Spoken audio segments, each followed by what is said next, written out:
Greetings, sunshines and sunnies. It is I, Scarlet Sunkiss, coming at y'all right quick, right fast, maybe, with a recap and review for Lovecraft Country, Episode 1, Sundown. So, as I said, this will be a recap and review of Episode 1 and also an analysis. I will be recapping and in the midst touching on different symbolisms and Easter eggs and things of that nature that are present within the show and that also tie into our real lives and tie into the modern day of today. Okay, so for those of you that are new here, I have about 2 other videos that are specific to this show and this episode that focus more so on the main characters of this episode, Tick, Letty, and George. And it is pick a card style. It focuses more so on analyzing the characters and analyzing and evaluating the synchronicities with those characters as it concerns the viewers of the show, as it concerns those who chose the pile of cards that was designated to such character. Okay, so without further ado, let's get into because the reason why I bring that up is that there's other information in those videos that may not be heavily focused or elaborated upon in this video, as I will be focusing on recapping and picking up on symbolism and Easter eggs throughout the episode. So now, without further ado, let's get into this episode's review. Sundown. So first things first, Lovecraft Country is an adaptation of a novel written by Matt Ruff that is basically an inspiration and amalgamation of a series of H.P. Lovecraft sci-fi horror books, as well as some other authors that were inspired by Lovecraft and also that inspired Lovecraft. And one of those people being Edgar Rice. Wait a minute. Edgar Rice Burroughs, who is practically the creator of Tarzan, but also he wrote a series of books touching on Mars, adventures of an ex-Confederate soldier throughout Mars, okay? And that picks up right in the beginning of the episode, where we are in a dream sequence that opens up with Tick being in the midst of war. This is our first introduction to seeing that he is a military war vet, okay? He's in the military, and in this dream sequence, as it opens up and we're seeing the war, the guns blazing, the bombs blowing, things of that nature, there is a voiceover going on that is talking about a boy in his dream, the American dream, and a boy at this time being fixated and concerned with girls and baseball and things of that nature. And the voiceover is a pull from the original Jackie Robinson biopic, okay? Why would they take a voiceover from the Jackie Robinson biopic and put it in this show, put it in the opener, put it in Tick's dream? Well, things that we think of, but our brains are overly consumed with other things and at work on other things, we may not see it the way that we need to or the way that we would while we are sleeping. So they come to us in our dream. So within this dream, we see certain messages that Tick is getting, and we also see certain things that are part of his subconscious that let us know about what he has been indulging in, what he thinks about, the type of media that he consumes. And a part of that being inspiration from Jackie Robinson, perhaps you watched the movie, and also not only that, but this being the 1950s, what the man said in the voiceover was, partially correct.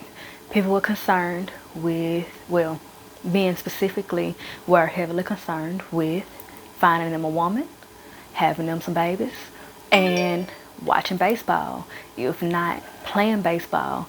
And with that being specific to Tick and specific to black men, black people at the time, Jackie Robinson is seen as such a staple and such a heavy representative, not only at this time but also today, because baseball is and was considered a white man's sport. So a lot of people felt like it was a major, a striking, a top-notch accomplishment for Jackie Robinson to have been accepted in a white space, which is a mindset that a lot of people function in right now today, such as feeling reluctant to give attention and indulge in the BET Awards and see those awards as high esteem. But when the Oscars and the Grammys are not nominating black people, or when they're not giving black people awards, we see that as a heavy strike. When black people get nominated and get awards from the Grammys and the Oscars and things of that nature, or from the Emmys and things of that nature, as a collective, we tend to see that as more of a top-notch accomplishment, because it's like conquering Mount Everest, if you will. Something that's been so hard, getting the acceptance and validation of white people, living up to that Eurocentric standard, the American dream. When black people are able to do that, we hold them to high esteem, and they become exceptional exceptions to the rule. To the rule that black is synonymous with struggle, black is synonymous with poverty, black is synonymous with bad, and white is right. That's the mindset. Therefore, being the fact that Jackie Robinson was able to be accepted into such an industry that is considered white dominated, he is seen as a major representative to the black community, and specifically to black men. Therefore, he's showing up in Tick's dream, and that voiceover is showing up in Tick's dream, giving us an inclination of something, or some characteristics that Tick inspires to be, that he inspires to exude about himself, and also potentially wanting certain privileges and certain experiences that white people are able to experience, especially during that time, during the time of segregation, where things were separate and not equal at all, like blatantly visually unequal, and propaganda is all over the place. So moving forward in his dream, the dream transitions from the black and white war scene to a dream version, Tick's dream version of The Princess of Mars, the book, the sci-fi novel by Edgar Rice Burroughs. Okay, and in this particular alien Mars like UFO type situation, Tick comes upon this alien girl, the Princess of Mars, and she speaks a language to him in his ear that is almost non-understandable, but Tick understands what she says. Tick understands what she's saying. However, I'm gonna put a pin in that.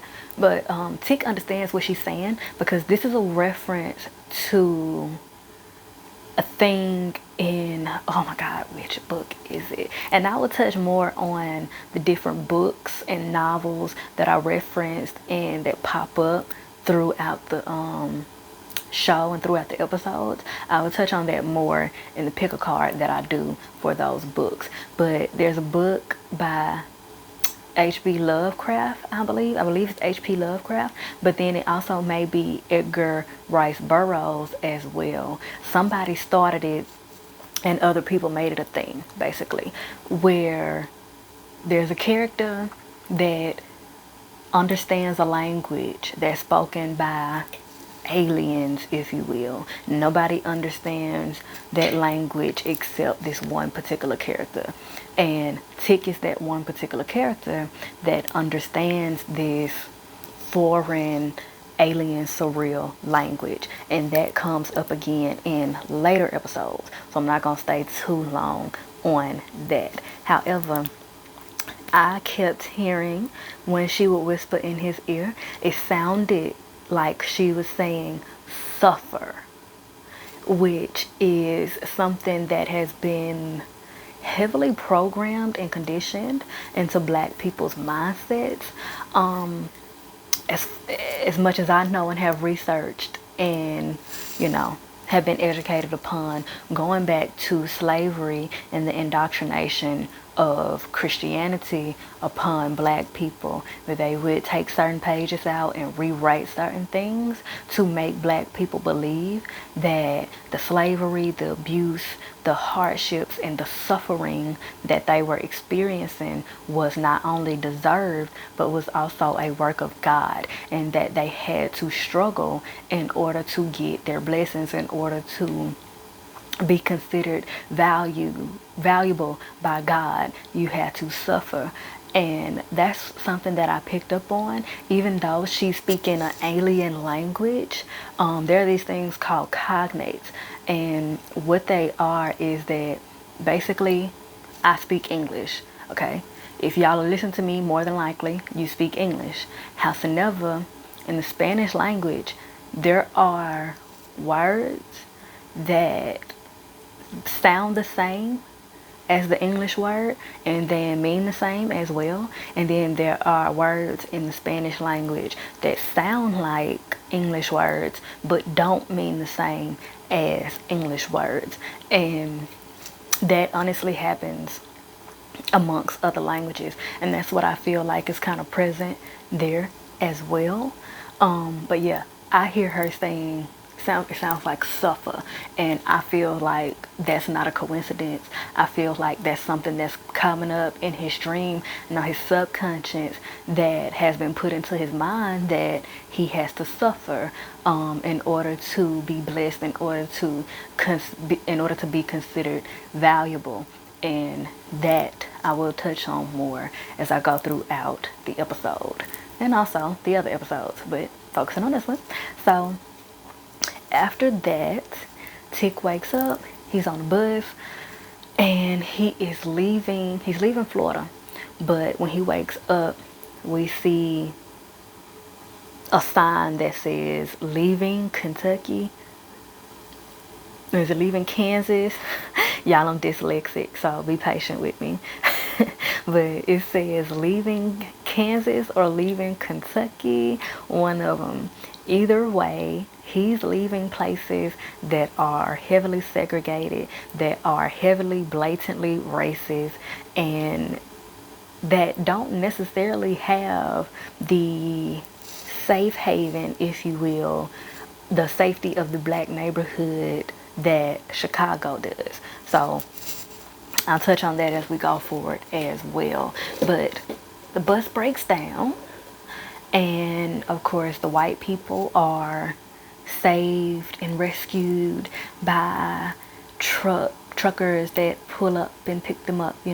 They're made a priority to be saved, and Tick and the elderly black woman that is on the bus with him have to start doing the left foot, right foot, have to start walking to their destination, okay? So in the midst of them walking, they're having a conversation, and she asks him about the book that he has been reading. He tells her that the name of it is The Princess of Mars, and it deals with an ex-Confederate soldier going on this adventure to not only find himself, but he ends up coming upon this group of aliens, this whole new world, Mars, and ultimately becoming an assistant, a servant, a savior to these people, specifically the Princess of Mars. Now, let me tell you what I pick up in this story. For those of you that don't know, H.P. Lovecraft and a lot of the writers that were inspired by him were very racist. And xenophobic. Xenophobia is basically the fear of people who are not like you and who are not from where you are from. So that's like people who are deathly afraid of immigrants and don't really have any concrete reason to explain why. That's xenophobia. And a lot of the stories, as far as the horror aspects, the horror elements, and the horror themes, deal with xenophobia, being afraid of people who are not like you, deal with racism, dehumanizing people who are not like you, being oppressive to people who are not like you, and also deal with the human being's obsession with control as well, and also what happens to the human mind when it is excessively isolated, when it is alone too much, when a person is alone too much or ostracized too much, what ends up happening in their mindset. And we will see certain elements of those things pop up throughout the episode in different ways with different characters, and also throughout the season, throughout the series, with different characters in different situations. So just keep that in mind. So but this in particular, mind you, he's an ex-Confederate soldier, which means that he fought in the Civil War to keep slavery happening, to keep black people in bondage and in hell, essentially. And so the elderly black woman is basically kind of sort of judging him and shaming him, like, he's an ex-Confederate soldier. You know, you don't live that down. We don't get over that. I can't believe you reading that and things of that nature. And that ranged true to a lot of black people during the time period who were interested in art forms, you know, art forms that were outside of black art.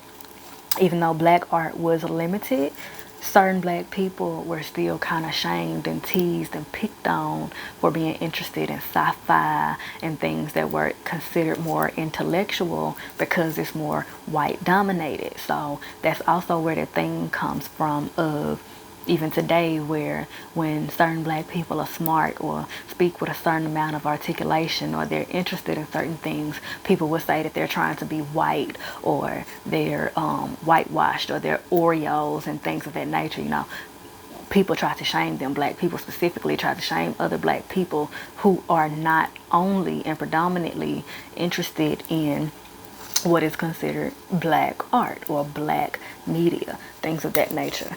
So there's that. Tick tells her, and I may not say this quote exactly correct, but he basically tells her that stories are like human beings.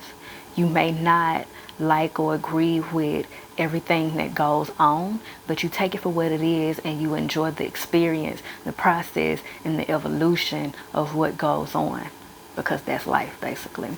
And while that is very divine, it's a very divine perspective to have, but it also touches on what I was just saying about what happens to a person's mind, what a person's mind goes through when they are heavily ostracized a lot, and when there is a lack of representation. They take what they can get, and they end up, in Tick's case and in a lot of black men's cases, having felt so encaged within themselves, they end up wanting any type of adventure. So this can lead to them engaging in reckless behavior, overly drinking to escape and exploring the mind, being violent, carrying on double, triple lives, going to the army for no other reason than just trying to get away from your folks, and seeking adventure, thinking something different, seeking inclusion, because even though a lot of black people got treated like shit in the army amongst everywhere else, a lot of black people still feel, a lot of people in general who go to the army, they still feel this kinship, this sense of belongingness, because they come across people who are similar to them and they're in the same situations and they're around each other all the time, and a brotherhood forms. So that helps them to feel included. And we see that happen today as it concerns gangs. people living in poverty, being ostracized by society, being ostracized by their families, or being neglected by their families, and then somebody on the street is able to just walk up to them and say, hey, come on in, let me be nice to you, let me give you this, this, and that, and then ruin your life, and you just be satisfied with it because you just want to be belonging somewhere and accepted by somebody. Okay, so moving on. So we are then introduced to George Freeman and Hippolyta, his wife. Okay, and let me not say Hippolyta, his wife, because Hippolyta is a being, a character, a human being, a force within her right. Okay, so we see George Freeman and Hippolyta Freeman laying in bed, and we get this wonderful, also rare image of obviously black people engaging in love and affection. Okay, and this stands out specifically because I was just talking about a lack of representation, right?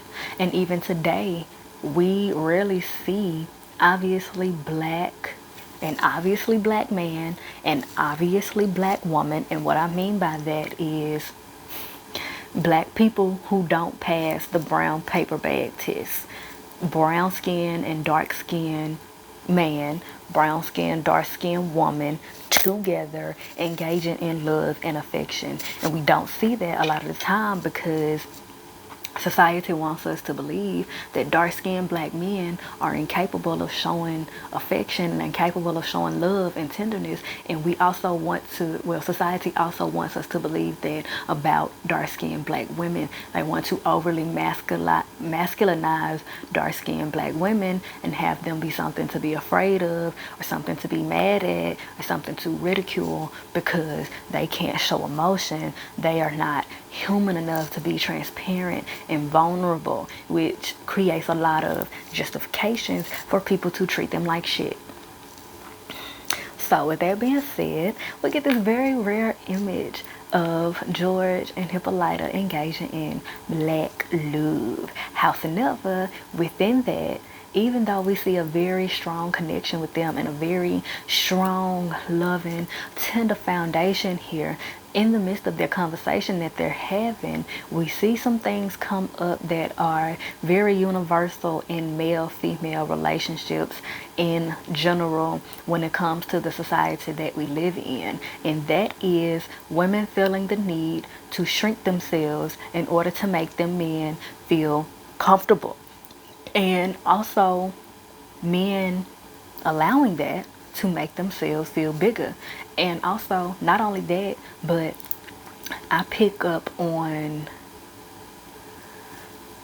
this kind of prejudice, if you will, or the assumption that because a human being is a woman and you are a man, they feel like they're going to have to be looking over their shoulder. And you know how you feel when a child is around you, like you can't just think about yourself, like you can't just be, you got to be constantly waiting for the moment that you have to save them or tell them to sit down and shut up and get out the way and just follow me.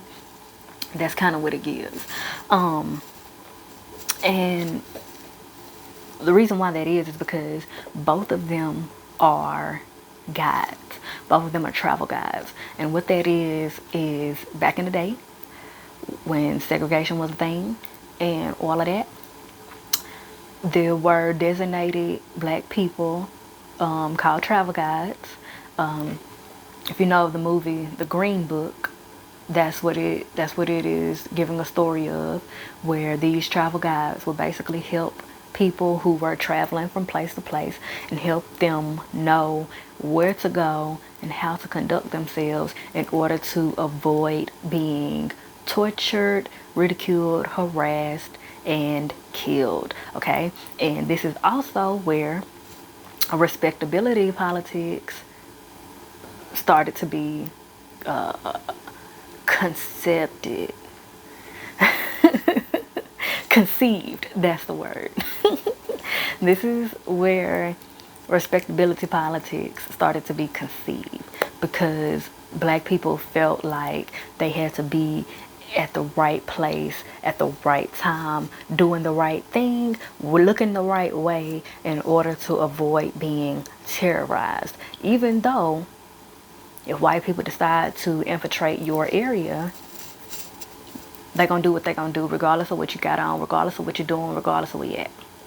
But despite that, this was still highly helpful and highly beneficial to keeping black people safe, and also black people having that kinship and connection and that sense, to be there for each other and to go out of their way to make sure that everybody is safe and everybody is connected, everybody isn't able to enjoy at least some of the simplicities and the fruits of life, okay?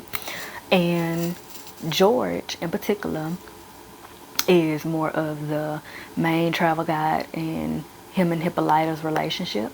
It seems as though Hippolyta put her career on hold in order to be a mom and in order to be George's wife. Now, that is also connected to real life things that was going on during the 1950s. During the 1940s when the war was going on, that was the Rosie the Riveter era. Women were going to work because their men were away. Women were, balancing their masculine and feminine energy, basically. Going to work, taking care of the kids, mowing the lawn, cooking dinner, all of that. Gaining a sense of individuality and independence all at the same time because their men were away and they were doing what they had to do, and the government had no choice but to allow them to do it if they wanted the economy to keep going and keep flourishing, okay? Howsoever, after the war and after the men started coming home, the media and society is in full effect to put all these women back in their place, get back in the kitchen and cook their dinner, quit your job, give it to your man, get in the bedroom, do what you need to do, and have these babies and be a mom. It's time out for all that independent, strong woman ass shit. So that's what this is. That's what this is giving. That transition thing that's having going on, and Hippolyta also kind of finding herself, I guess, second guessing her decision or just not wanting to function in that decision anymore. And she's expressing that to him, and she wants to go with him on the next guide trip, and he's like, oh, maybe the one after that, and da da da da, telling her what he needs to tell her in order to get done with the conversation so he can go about his business, okay? So he starts to get real frisky, honey. He starts to get real frisky. They start to get real hot and heavy, honey, and it goes down. It goes down, and Hippolyta is croaking and croaking like a turkey, okay? I'm sorry, I say this literally every time I see that scene and think about it. I'm like, child, what is he doing to her? Cause she sounds like a turkey in heat. What is happening? Okay, honey. So we pan on downstairs and we hear the sounds of love coming from the bedroom as we are introduced to Miss Diana D, the young, seem like preteen esque, adolescent, preteen-esque daughter of George and Hippolyta, who is also the cousin to the cousin to Tick, okay? The cousin. Anywho, that'll come up later. And if you've already seen the show, you already know what's up. But we focusing on this episode, so. Tick comes up, startles her. She sees him through the window, and she screams, and that prompts George and Hippolyta to come on downstairs and see what's going on. And they see that Tick has arrived, honey. What he here for? Who sent him? We thought he was over there fighting. We thought he was in Florida. Why here? What had happened was, well, as Tick actually said earlier to the older woman, I didn't say that, but Tick is here. He's in town to go on a search for his daddy, Monstrose. His daddy, Monstrose, has gone missing. Tick has come to help find him, honey, okay? So Tick and George going off to the side about their business to talk about some things, and they go to this library, this bookstore or whatever, and if I'm not mistaken, it's George's bookstore, and this is where a lot of references of Lovecraft and Friends work comes up. So we see The Outsider and Others is referenced, and we hear about Herbert West, Reanimator, and Shaggoth, and other monsters that are predominant throughout those stories. And the purpose of all of this is basically to come up with some clues and thinking outside of the box as to where to start looking for Montrose. And also kind of giving us some background information and a bit of character development before we even meet him of Montrose. Because Tick starts to talk about his experience being a young black nerd in his hometown and society and things, and how his daddy used to beat him so much, and how his daddy used to chastise him about the type of things that he would read, and made him memorize the creation of that is a poem written by H.P. Lovecraft, which is very derogatory and very racist. So, I'm not gonna talk too much about the contents of their poem, but you can look it up for yourself, and it is what it is. So he says that Montrose had him to read that and memorize it so that he would know the artist that he's indulging in, and also more about the content of the type of art that he is indulging in, basically so that he is indulging in content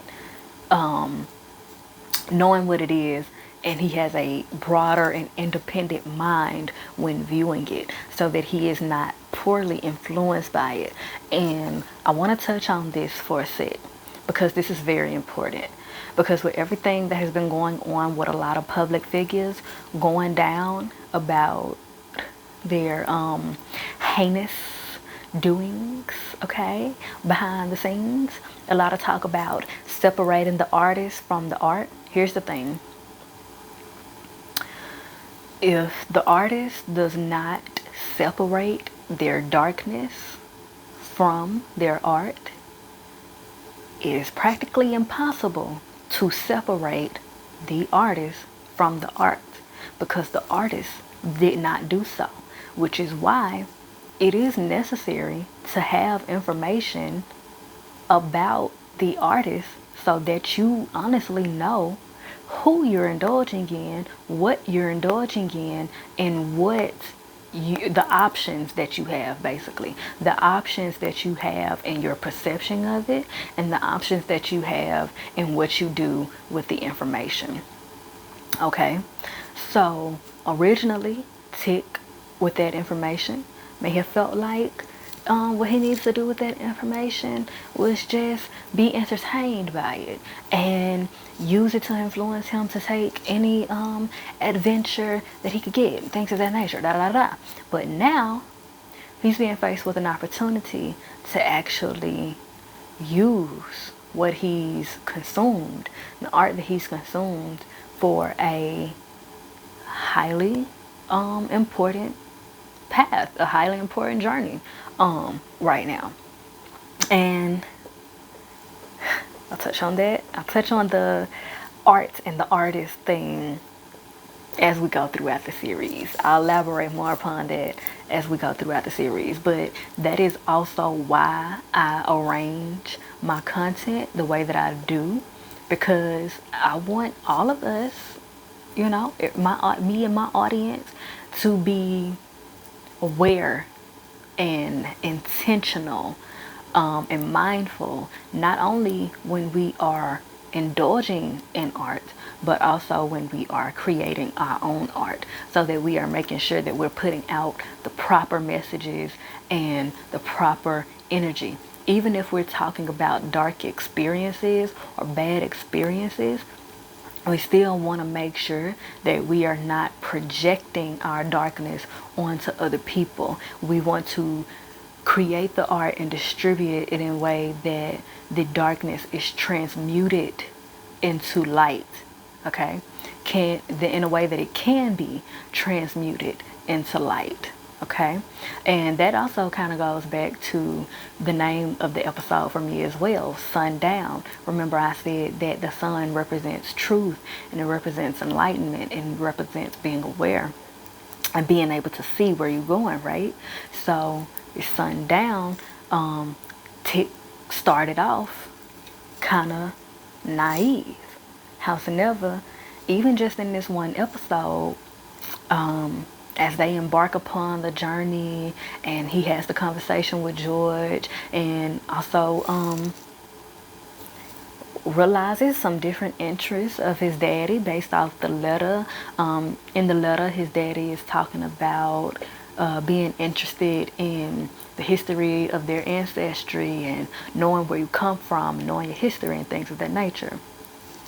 Okay, we're gonna elaborate on that going forward. And just in that moment itself, Tick is heavily enlightened, and he's changed in that moment. But moving forward out of this particular scene, we get to the block party. And we are introduced to Ruby and Letty, okay? And these are two sisters that basically grew up in the same area, in the same neighborhood as Tick. They grew up with Tick, and they're sisters to each other, okay? So Ruby's on stage, she's doing her thing, she's singing, all of that stuff, and she is done with her first set. She's gonna take a request from the audience, and Letty yells out from the audience, a whole lot of shaking. And everybody's like, you know, that's your sister, is that Letty, da da da da. And Ruby's like, I can see, I can hear, all of this and that. So instantly you see a little friction, you see a little disconnect between the sisters, okay? And they both play it coy, all that good stuff. Ruby gets on, not Ruby, child. Letty gets on stage, and she does the performance with Ruby. And even as they perform, you can see them kind of fighting over the mic, if you will. You can see this sibling rivalry going on. But also some things I noticed are a difference in the feminine representation. Ruby is more of a heavyset, dark-skinned black woman. She dresses in clothes. I mean, I think regardless of what she has on, her curves and things are gonna show. But she dresses a little bit more conservatively. Her dresses come down to her knees, things of that nature.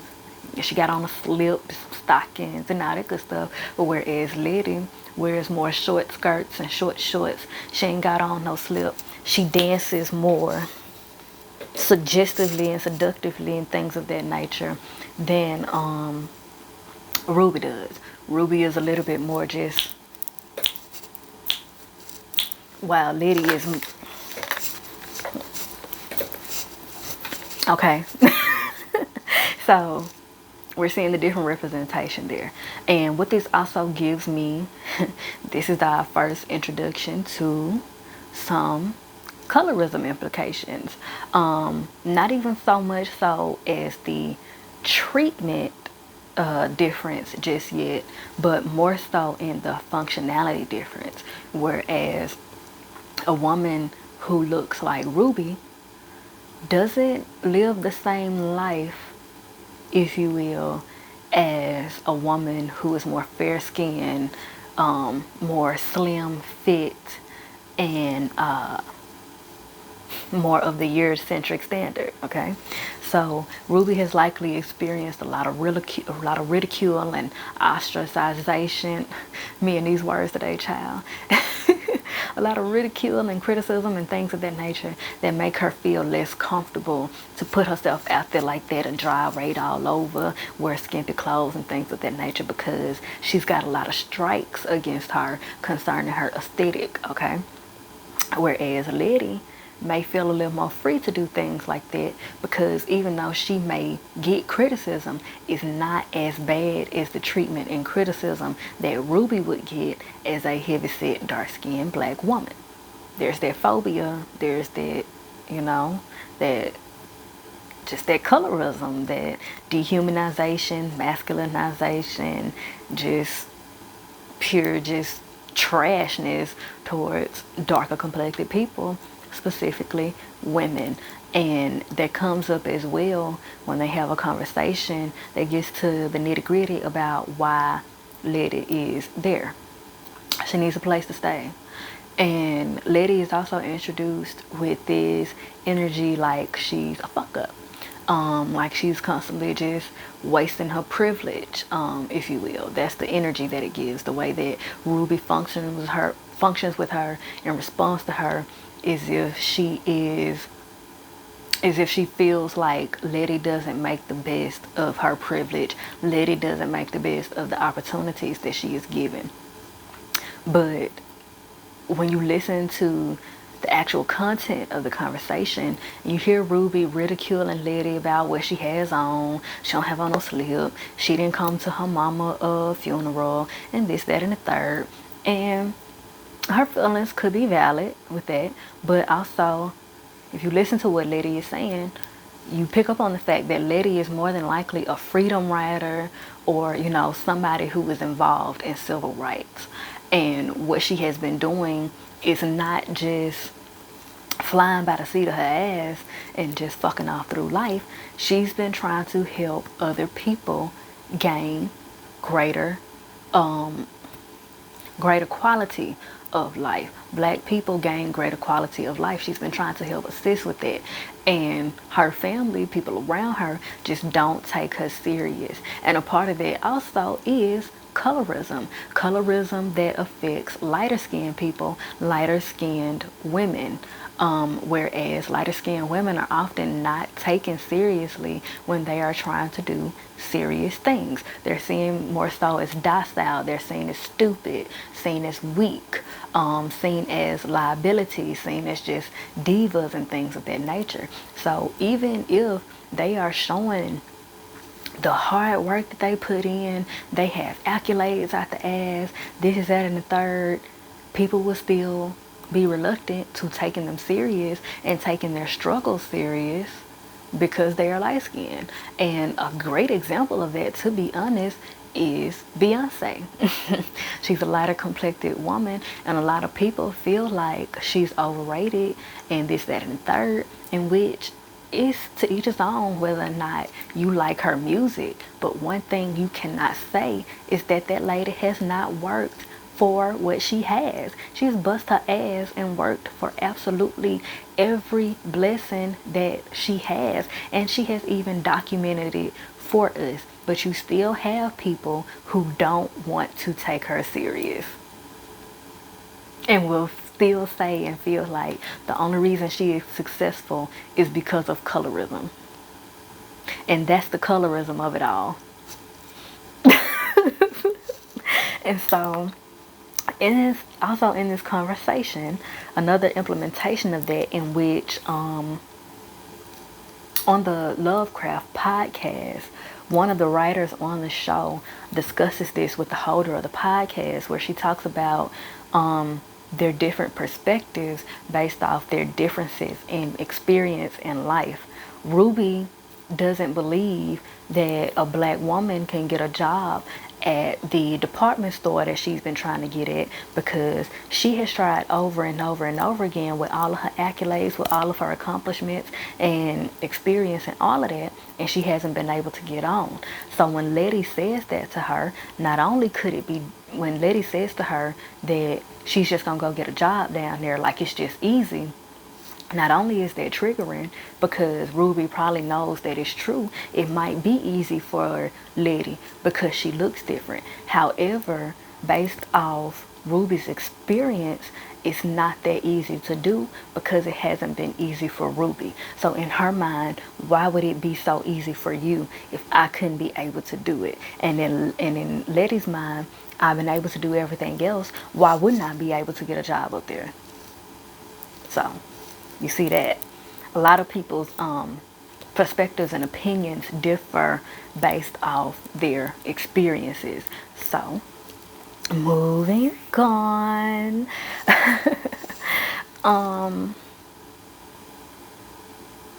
After Ruby denies Letty access to staying with her, she basically tells her, try your brother. So on the journey that George and Tick are setting off on to go find Montrose, Letty is gonna go with them in efforts to talk to her brother and see about staying with him. So they set off on their adventure. Tick stumbles upon her, and they have this Simba and Nala type of Nala and Simba type of reunion, okay? And he's like, girl, is that you? She's like, yeah, it's me, baby. Well, who else is gonna be, okay? I'm the only me that ever could have been a me, okay? So they have that little exchange and whatnot. And George explains why she's going. And here's another implication of that thing where men feel like women coming on them with certain adventures and certain journeys, that the woman is going to be a liability. It's not said, but you can see in the body language that Tick implements when George tells him that Letty is going with them. Tick responds physically, like, why? And I feel like a part of that is because he feels like, I gotta be sensitive to somebody's emotions. I'm gonna have to save a bitch. She gonna be in our business. Da da da da. All of these assumptions that come with socializing and collaborating with women. Okay, so there's that I noticed. And they set off on their adventure, this, that, and the third. When they get ready to leave, Hippolyta and Diana come out and, see them off. Diana hands her daddy a comic that she's created. Diana creates comics. Diana honestly intuitively draws things. It's as if she has visions and she draws about it, which is very reminiscent of a lot of horror movies that have this little girl or this small child that is drawing things, that draws these different spiritual things that they see, different spiritual messages that are coming through to them, and they are just mindlessly drawing them, and it ends up that they are having premonitions through their artwork. And see that parallelism right there? And this type of thing honestly happens in real life. A lot of people who have artistic abilities also have spiritual abilities, which is why we have to be mindful and also self-aware of what we have, so that we are making sure that we are putting the proper energy and the proper intent behind what it is that we're doing. Because when you mindlessly start creating things and you're not aware of yourself, you end up like, okay. And if you couldn't read my lips when I said that, all you gotta do is do your research on a lot of successful Black people whose careers have gone down the hole because they were swallowed up by their demons and their lifestyle. Not because of the lifestyle, not because of their jobs itself or their life itself, but because of how they handled it and what they chose to do with it. And sometimes just lacking self-awareness can land you in situations mindlessly, and you look up and you in a hole and you don't even know how you got there. See? But yeah, moving on. So set out on this journey and they are looking for diners where they can go eat without getting their heads knocked off. So they go to one that they think is a safe place, okay? Perhaps it used to be. And they get there, they getting funny looks by the people. And they go on in, they sit on down, they're like, our money's just as good. What's the problem? Lady goes to the bathroom. Tick is uneasy because he's like, these folks looking crazy. And George is like, our money is good. Screw them folks, okay? Now, as Lady goes to the bathroom, we see the waiter in the little room off to the side, talking on the phone to somebody. He's frantic. He's a little scared. He don't know what to do. Because he like, these black folks don't walk up in here. I ain't racist, but I ain't trying to die. This and that. I ain't serve them. Please don't kill me like you did the last lady that owned this and worked in this diner. Please. Okay? That's what he's giving. And as that is going on, Tick and George are having a conversation outside at the table, at the booth that they sitting in, okay? And Tick is just looking around, observing the area. And this is why being aware, being self-aware, and being historically aware is heavily important. Because as they are sitting in a diner, and Tick is taking everything in, George is just looking for something to eat, okay? Tick starts to ask him, why is the White House white again? Okay, because when they first built it and it got burnt down, the slaves rebuilt it and they painted it white in order to cover up the fact that it had been burned. And Tick notices that the brick of the building is white and a piece of tile moves on the floor that gives implication up underneath it where there's like, some residue of soot and burn and ash and things of that nature up under the tile. And he's like,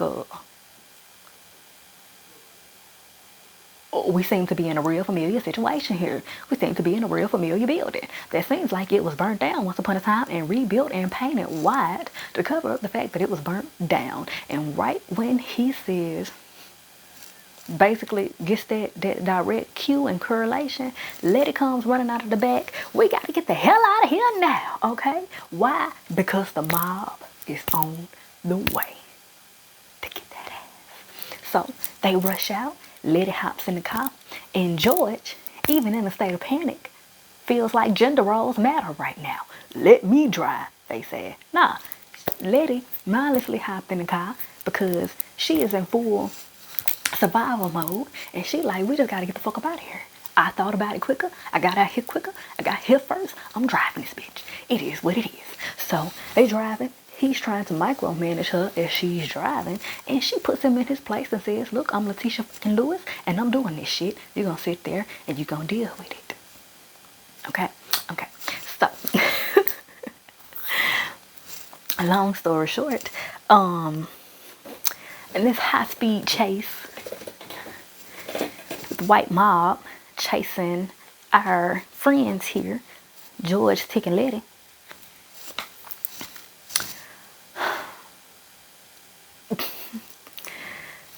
we see I believe it's a sedan, silver sedan, come out of nowhere in the midst of this chase. Swerves, and Tick and them don't see it, but we see it. The mob's car just goes bloop, flips right on over it, doesn't hit the car, just, it's like a force field is around the silver sedan that makes the mob's car just go bloop and flip right on over all that force field, the car, everything, and just tumble and flip, tumble and flip, tumble and flip. Boom, pow, pow. And we see Christina, who I feel like is very symbolic of Azrael, the angel of death, okay? And the reason why I say that is because she sports it's like the colors that she wears and also just her general aesthetic. Pale white skin, more like icy white skin, really platinum-esque Anglo-Saxon blonde hair, blue eyes, like white Barbie to a T, okay? Winter white Barbie to a T. And then she, when we first introduced to her, is wearing this very long black cloak, robe type situation, and she has on a red hat. And if you look up the angel of death, Azrael, you will see that she wears a lot of black. And if I'm not mistaken, her hair is white. And there are, in some images, she has like a red scarf, or there's a red hairpiece, things of that nature, implements of red. And red in that case would represent blood, if you will. Child. So there's that. We see her get out of the car, and she does this very dramatic stare towards George, Tick, and Letty's car. And Tick is looking back like, who the fuck is that man? Where'd she come from? Hey, wondering. But they end on up in the woods where they needed to be. They looking for clues and things of that nature. And Letty's taking pictures. Letty's taking pictures. We're gonna talk about Letty and her pictures another time. But Letty's taking pictures, okay?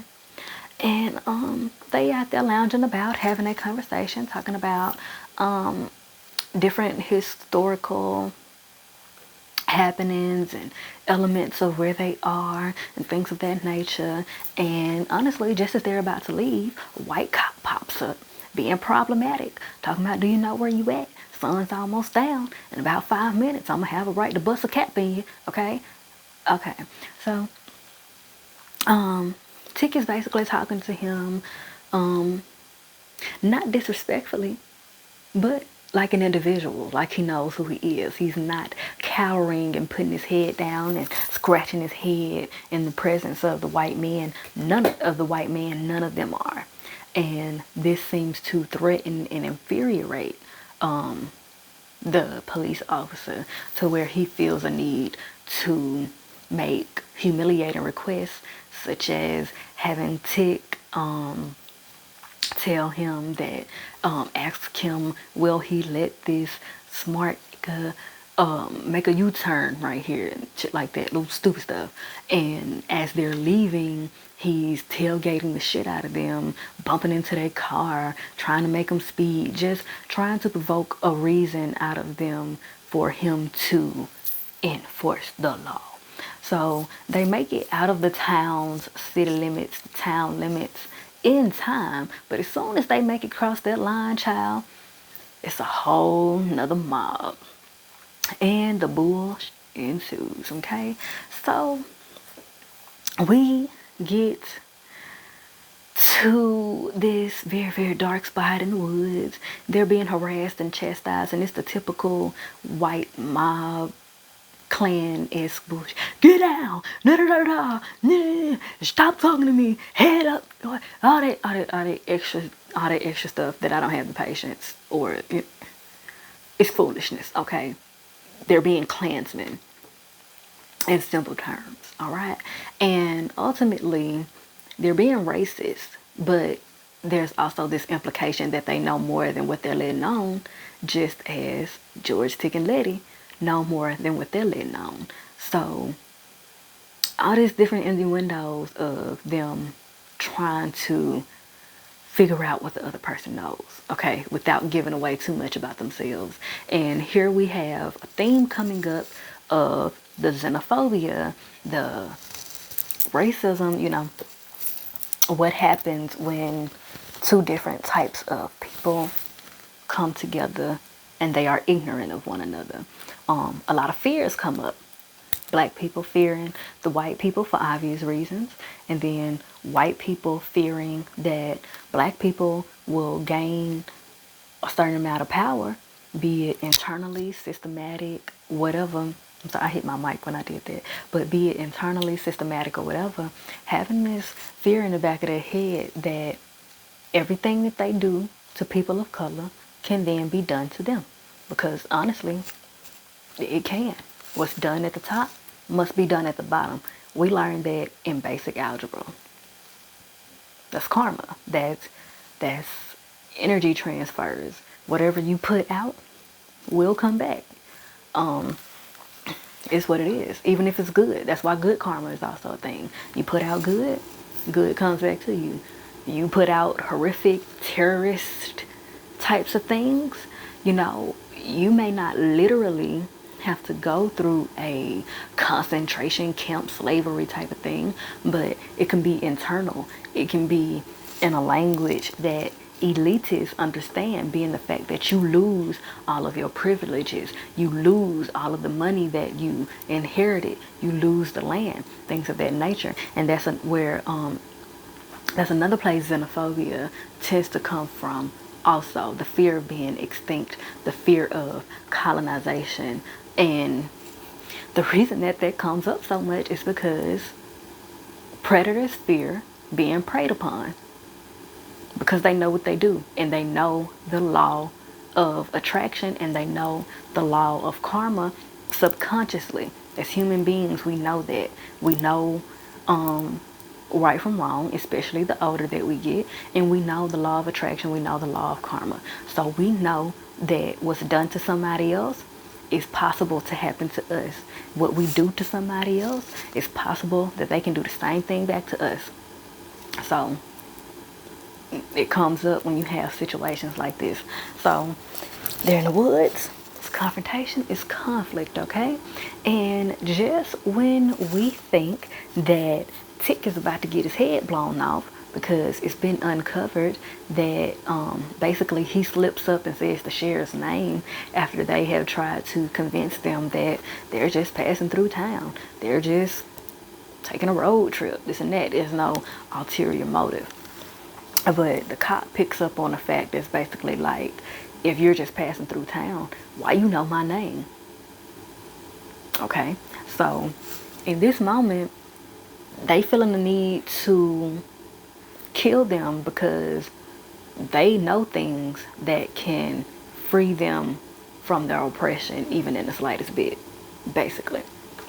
And so they want to kill them. But right as we think that that may happen, shaggers pop out of the ground and start eating white men alive, okay? And everybody's making a run for it. Everybody's making a dash. George ends up getting tripped up. He has to lay in the grass because his knees are busted, okay? So he lays there, waits for everything to calm down, camouflages himself within the grass and all that good stuff. And we get to this dark abandoned cabin in the woods or whatever, which is also a horror reference. Cabin in the Woods, which is also inspired by some other old horror novels and things of that nature. Like I said, I'll touch on that more when I do the videos for specific stories that are Easter egg throughout the episodes and stuff like that. So yeah, they're in the cabin. We got Tick and Letty, and we got about 2 or 3 of the cop men, including the sheriff, and one of the cops that got bit, got a chunk took out of him by the shaggy, honey. He is turning into a shaggy, all right? So Tick and Letty are trying to make a plan to go get help, and Mr. Sheriff over here is talking about, oh, you too smart for your own good. You might go find help for yourself and leave us here, because that's what he would do. See how people be telling you who they are?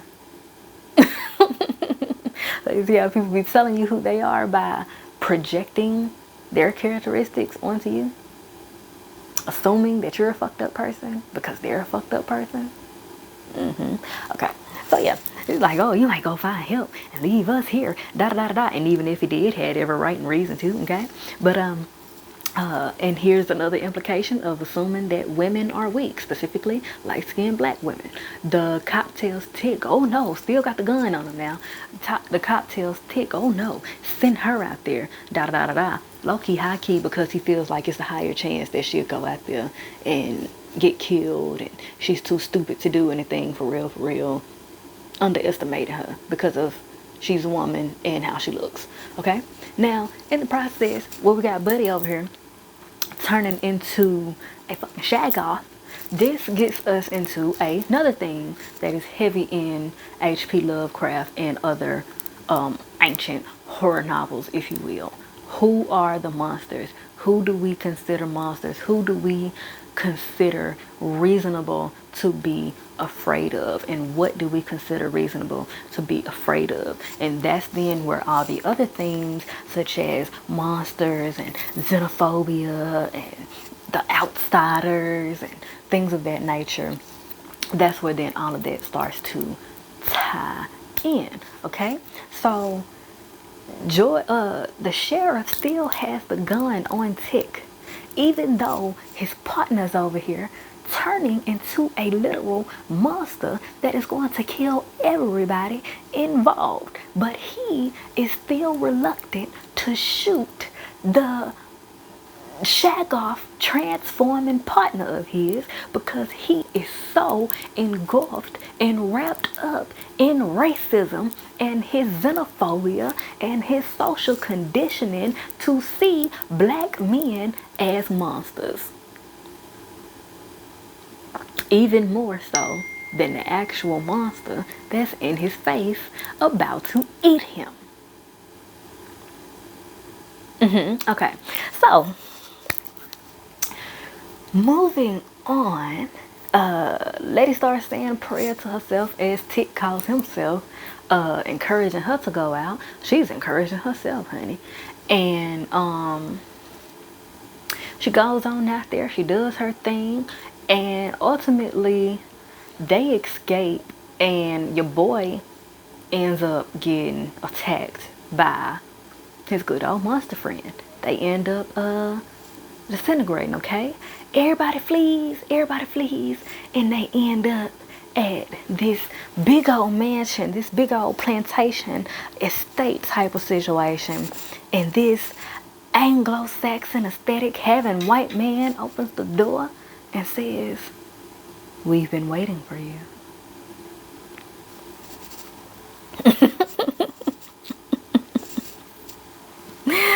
And with all of that being said, for our closing remarks,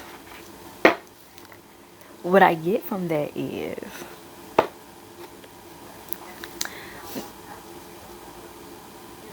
people outside my door.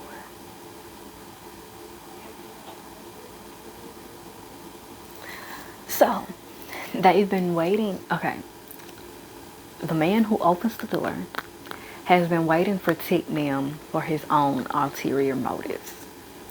But I feel like in a spiritual sense, it's like, we've been waiting for you. Spirit guides, if you will, the ancestors have been waiting for Tick to be enlightened enough to embark on this journey full throttle and approach what he's approaching now, because a whole lot of information about his ancestors, about his family tree, and about himself, even down to a DNA sense, is about to come out in episode 2. So I'm just going to pull a few cards, get a few closing messages. What other messages do y'all just want us to know about concerning episode 1? What closing messages are we getting from episode 1? Ooh, we have the Father card here. I hope you can see that. We have the Father card, which, as I've been talking about pretty much this whole time, male representation.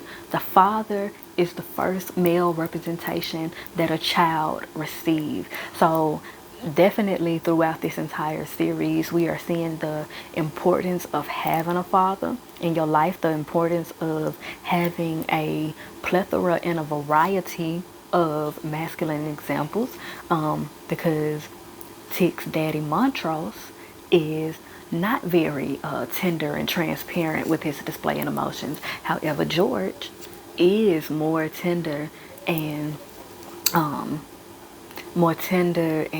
expressive and loving and compassionate with his emotions. So Tick has had, you know, a more variety of examples as it concerns men. But then also we hear about the pros and the cons of having a father in your life, and the pros and the cons of not having a father in your life, the pros and the cons of being a man, the process of a man, and the roles that men play in our lives. As it concerns Lady and Ruby, being mindful of the men that you have around your kids when you are a single mother, being mindful of how you treat their kids based off of their fathers, because we know a lot of mothers have shown favoritism to a kid based off that kid's daddy, being their favorite baby daddy, and then also being mean and harsh to a kid based off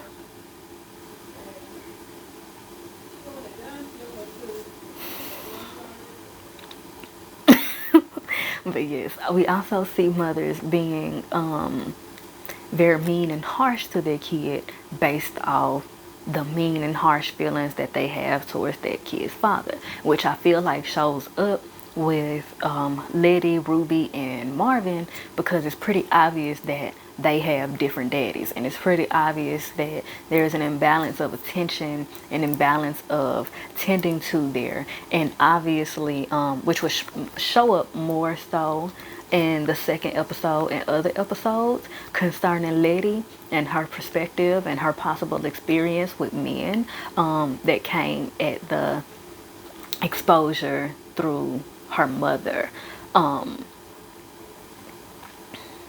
And also remember what I was saying about the representation that we got through George, an actual black male that is transparent with his emotions, that shows love to his wife, that embraces his daughter and her abilities instead of just trying to shrink them in a box. Even though there are some inevitable socialized tendencies there, for the most part, George rejects the social conditioning that a man is just supposed to be hard and brute and forceful and violent and angry all the time. So there's that.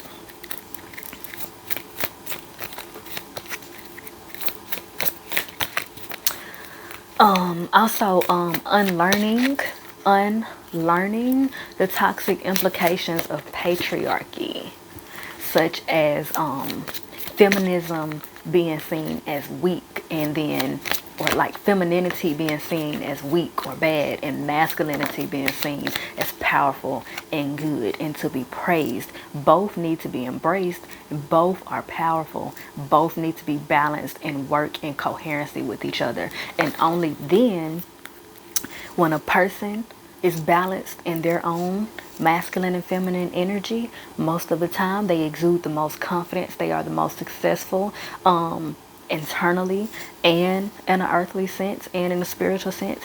But also when men and women are able to come together and work coherently as a team without all the gender biases and things of that coming into play, more gets done, and there's more of a powerful and productive impact that happens, such as in the civil rights movement. You had a sense of unity, men and women, and also blacks and whites coming together to make reasonable change. What other messages we're getting? Ship. This is the ship card. And what I'm picking up on is the need to know our history, the need to be aware of where we come from in order to get to where we're going, and in order to have a great amount of knowledge of what we're doing, why we're doing it, and who we're doing it for. That goes back to, having clear intent behind what it is that we're doing. And just one more card that popped out. Love life, child. Love life. And this is getting into our need for love. I know today, in this particular time period that we are in, a lot of people want to reject love, want to give up on love, and demonize love. Love is not the issue. Love is not the enemy. Lies are the enemy. Illusions and delusions are the enemy, okay? Divisiveness is the enemy, okay? Lack of self-awareness is the enemy. So there's a need for us to, and there are messages throughout this show, honestly, that are speaking to us, telling us basically in a creative sense and in a spiritual sense, telling us basically we need to, and a lot of us are in this process already, relearn and establish for ourselves what self-love is and what it truly means to be loved, and understand that we do not have to suffer before we are deserving of love. You come into this earth as a loving being, and therefore you are deserving of love. Nobody has to beat your ass for you to be deserving of love. Nobody has to oppress you for you to be deserving of love. Nobody has to kick you out of the house and see you struggle and get it out the mud and all of that for you to be deserving of love. You are a loving being. You are deserving of love. And the need to direct that love towards self, so that, and fill ourselves up with that, so that we can be on a better frequency to attract our divine lovers. Okay, so that's definitely getting into the love life, and that definitely shows up with George and Hippolyta, and we see more implications of that throughout the season, so that's going to come up again. And also with Tick and Letty, and also with Monstrose. Okay, a lot of different elements of love, that will be touched on more so in other episodes. So that is the conclusion of this recap, review, and analysis, y'all. I hope you enjoyed, and I hope that you will like, comment, and subscribe, because it helps me help you, help me help you. Okay, make sure to tune in to my other videos. Make sure to share. Make sure to comment. Give me some suggestions of some other things that you would like me to analyze, review, read upon, be it artistic or be it just like regular readings like you see on other channels, love readings, financial readings, things of that nature. If you want to see more of that, drop it in the comments, and I'll make it a priority to do that, Anything else I want to say? I got a whole lot of content coming up, different variations of creativity and education and entertainment. So stay tuned. I appreciate y'all. I appreciate y'all very much. And I will see y'all in the next one. Peace.